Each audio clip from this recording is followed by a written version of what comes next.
అదే సమయంలో విద్యార్థుల అభ్యాస ఫలితాలను మరియు బోధనా ఆవిష్కరణలను మెరుగుపరుస్తుంది. యువత రోజువారీ జీవితంలో చలనశీలత మరియు మొబైల్ పరికరాలు ముఖ్యమైన పాత్ర పోషిస్తున్నందున సాంకేతికత లేదా ప్రాప్యత అడ్డంకులు ఏవీ మిగిలి ఉండవు.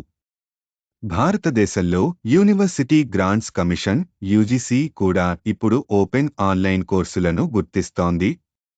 వాస్తవానికి గత ఏడాది జనవరిలో 15% భారతీయ విశ్వవిద్యాలయాలు తప్పనిసరిగా ఆన్లైన్ డిగ్రీ కోర్సులను అందించాలని ప్రభుత్వం ఆదేశించింది. నేడు భారతదేశం అత్యంత వేగంగా అభివృద్ధి చెందుతున్న ఆన్లైన్ ఎడ్యుకేషన్ మార్కెట్లలో ఒకటి మరియు రాబోయే 2 ఏళ్లలో $1.96 బిలియన్లను తాకాలి. మొబైల్ డిజిటల్ టూల్స్లో భారతీయుల సంఖ్య వేగంగా పెరుగుతుండడమే ఐసింగ్ ఆన్ ది కేక్. భారతదేశంలో ఇంటర్నెట్ వినియోగం గ్రామీణ ఇంటర్నెట్ పెరుగుదల ద్వారా నడపబడుతోంది మరియు వినియోగం 566 మిలియన్ల మందిని తాకుతోంది. ఎక్కడైనా ఎప్పుడైనా నేర్చుకోవడానికి ఇది ఉత్తమమైన అవుట్రీచ్ కావచ్చు. పరిశోధన మరియు అభివృద్ధి. పరిశోధనలో పెట్టుబడి పెట్టడం బహుశా భారతదేశానికి అత్యంత తెలివైన మార్గం. మరింత పరిశోధన మెదళ్ళు మరియు నైపుణ్యాలు. మెరుగైన జ్ఞాన భాండాగారాలు. విద్యా వ్యవస్థ ప్రతి తరంలో ఆస్తులను జోడించింది. ప్రతి సంస్థ కోసం పరిశోధన దాని DNA యొక్క బలమైన స్ట్రాండ్ కావచ్చు. ఈ పండితులు నాణ్యమైన స్థాయిలను అంతర్జాతీయ స్థాయికి తీసుకెళ్లి విద్యా రంగాన్ని ముందుకు తీసుకెళ్లగలరు. ఒక సంస్థ యొక్క ప్రమాణం దాని ఉత్తమ పండితుల ప్రపంచ ర్యాంకింగ్పై ఆధారపడి ఉంటుంది. పరిశోధనలు, వినూత్న ఆలోచనలను ప్రోత్సహించాలి.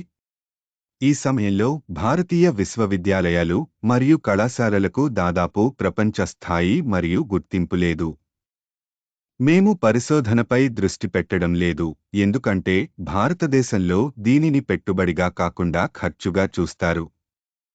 విద్యావేత్తల పరిశోధనలను ప్రోత్సహించడం, మెరుగైన పరిశోధనలు మరియు మరింత విజ్ఞాన సృష్టికి గ్రాంట్లు అందించడం వంటి సంస్థలు మరియు ప్రభుత్వం ముందుకు వెళ్లే మార్గం.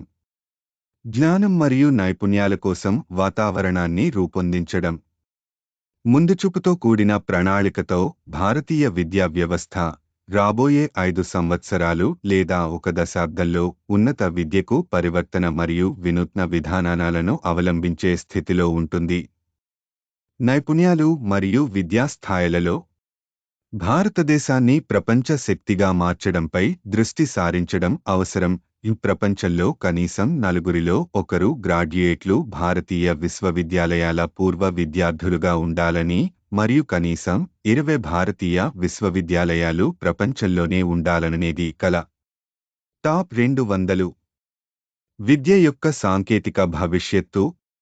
మొబైల్ మరియు కనెక్ట్ చేయబడిన పరికరాలను దాటి ఈలర్నింగ్ త్వరలో విద్యను వ్యక్తిగతీకరించడానికి ఆర్టిఫిషియల్ ఇంటెలిజెన్స్ లీడ్ మాడ్యూల్స్ మరియు విశ్లేషణలను కలిగి ఉంటుంది.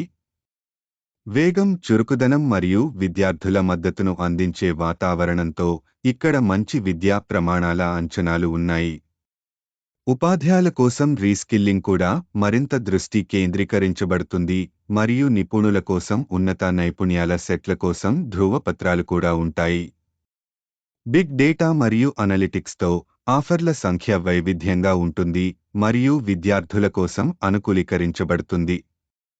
ఆర్టిఫిషియల్ ఇంటెలిజెన్స్ కోర్సులను మరింత స్పష్టమైన మరియు ప్రాప్యత చేయడానికి సిద్ధంగా ఉంది, అయితే విశ్లేషణలు పూర్తి వ్యక్తిగతీకరణను ప్రోత్సహిస్తాయి.